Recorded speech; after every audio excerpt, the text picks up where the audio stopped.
बिस्मिल्लाहिर्रहमानिर्रहीम। अस्सलाम वालेकुम।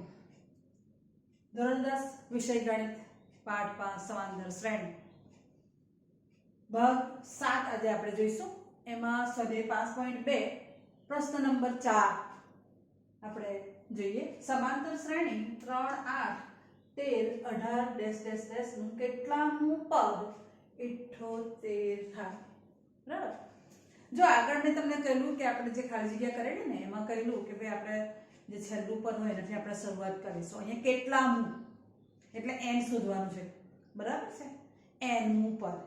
એટલે આ જે છેલ્લું પદ કેટલામું પદ 78 થાય તો આપણને જે આપેલું છે એને આપણે કહીશું an એટલે કે nમું પદ। કયું પદ 78 થાય એટલે કે nમું પદ 78 એટલે એ પહેલા લખી દઈશું an બરાબર 78। હવે તો કે હવે લઈશું આપણે પહેલું જે પદ છે તે પહેલું પદ કયું છે તો કે 3 એને આપણે a1 કહીશું a1 બરાબર 3। હવે જો અહીંયા તો આપણને શ્રેણી જ આપી દીધેલી છે એટલે આપણે d પણ શોધી જ નાખીએ સાથે સાથે। તો d એટલે બીજું પદ ઓછા પહેલું પદ આમાંથી આ બાદ કરવાનો 8 ઓછા 3 બરાબર 5। તો યાદ આવે જ્યારે આપણે બે પદ આપેલા હોય તો પછી આપણે મૂકતા હતા કે ભાઈ છેલ્લું પદ કયું છે તો કે an તો મૂકીશું અહીંયા એ પ્રમાણે an ઓછા પહેલું પદ a1 બરાબર છેદમાં બંનેના ક્રમની બાદબાકી એટલે n ઓછા 1 બરાબર d। હવે જુઓ an ની કિંમત આપેલી છે આ રહી તો an ની જગ્યા પર 78 મૂકીશું a1 ની જગ્યા પર 3 મૂકીએ અને d ની જગ્યા પર 5 મૂકીએ। જુઓ n પદનો ક્રમ આનો પદનો ક્રમ આપ્યો નથી એટલે એ લખવાનો નથી ફક્ત એ n ની કિંમત મૂકવાની છે। બરાબર છે। તો an ની જગ્યા પર મૂકીશું આપણે 78 ઓછા 3 છેદમાં n ઓછા 1 બરાબર d બરાબર 5। હવે શું કરીશું તો કે 78 માં 3 બાદ કરીએ તો 75 થશે 75। હવે શું કરીએ બાદબાકી કર્યા પછી તો કે બાદબાકી કર્યા પછી આ જે 5 છે એને આપણે છેદમાં લઈ જઈશું અને n ઓછા 1 છે એને આપણે અહીંયા બાજુ પલટ કરીશું તો અહીંયા અંશમાં આવી જશે એટલે 75 ના છેદમાં 5 બરાબર n ઓછા 1 15 પંચા 75 5 5 ઉડી જાય તો શું બાકી રહ્યું તો કે 15 બરાબર n ઓછા 1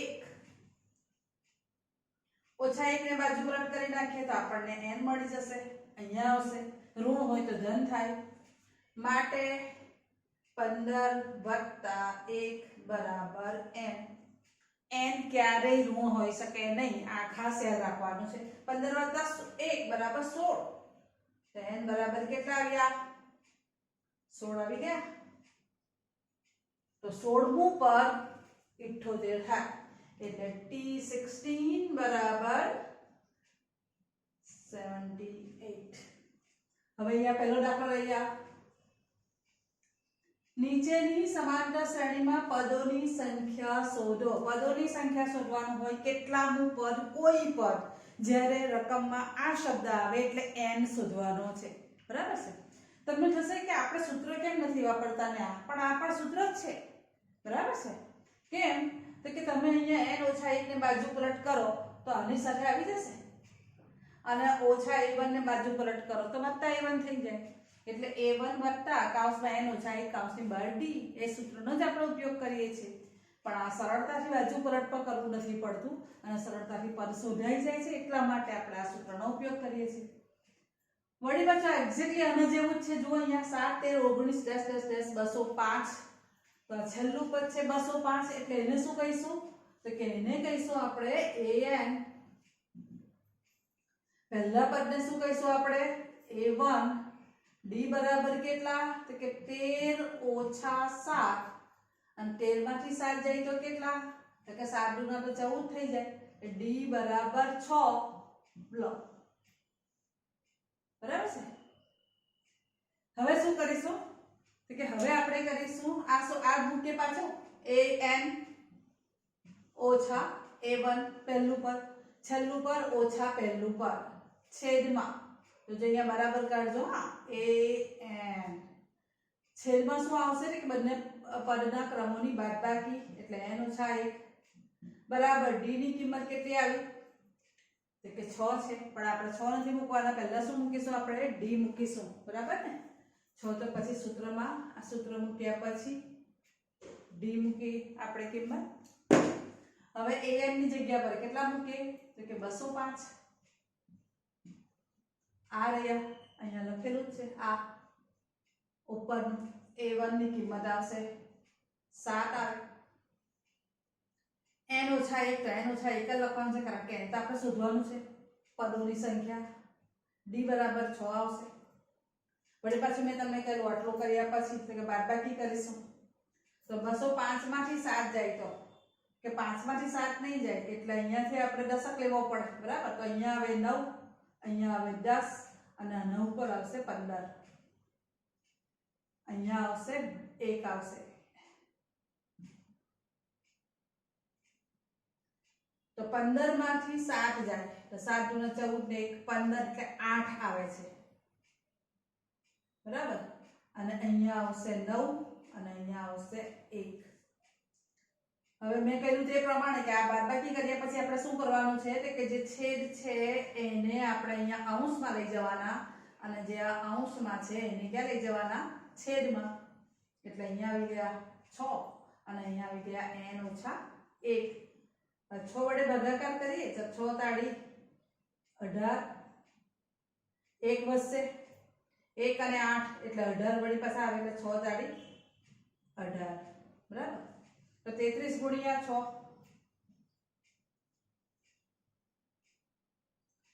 હવે અહીંયા બાકી રહ્યા 33 તો 33 બરાબર n ઓછા 1 ઓછા 1 ને બાજુ પલટ કરી નાખીએ આપણે આ તરફ તો 33 વત્તા 1 બરાબર n 33 વત્તા 1 બરાબર કેટલા એટલે 34 માટે n બરાબર 34 તો પદોની સંખ્યા કેટલી આવી 34 જે છેલ્લું પદ હોય એ જ આવશે ને છેલ્લા પદનો જે ક્રમ હોય એ પદોની સંખ્યા કહેવાય એટલે n બરાબર 34 આવી ગયા હવે આપણે અહીંયા બીજો લઈએ કે 18 15.15 15 13 ડેશ ડેશ ડેશ ઋણ 47 આ પણ આનો જેવો દાખલો છે છેલ્લું પદ એને શું કહીશું આપણે તો કે an કહીએ an બરાબર ઋણ 47 a1 બરાબર 18 d બરાબર તો કે બીજું પદ જો 15.5 15.5 1 તૃતીયાંશ એટલે 0.5 અને 15 પૂર્ણાંક 1 તૃતીયાંશ એટલે 15.5 ઓછા 18 જો અહીંયા 18 મોટી સંખ્યા છે 18 બાદથી 15.5 બાદ કરવા પડે એટલે આ પ્રમાણે કરીશું આપણે બરાબર છે તો અહીંયાથી બાદ જશે નહીં એટલે અહીંયા મૂકીશું 7 અને અહીંયા 10 5 7 માંથી 5 જાય 2 0 પણ જોજો અહીંયા ઋણ નિશાની કોની આગળ છે એટલે કે મોટી સંખ્યાની આગળ છે માટે અહીંયા પણ શું આવશે તો કે ઋણ આવશે એટલે d બરાબર આવ્યા ઋણ 2.5 બરાબર છે તો હવે આપણે આને કાઢી નાખીશું વળી પાછું હવે d મળી ગયો a1 મળી ગયો an પણ મળી ગયો આપણને એટલે આપણે શું કરીશું હવે તો કે હવે આપણે જે અહીંયા જે કરીએ છીએ એ પ્રમાણે કરીશું તો પહેલું છે an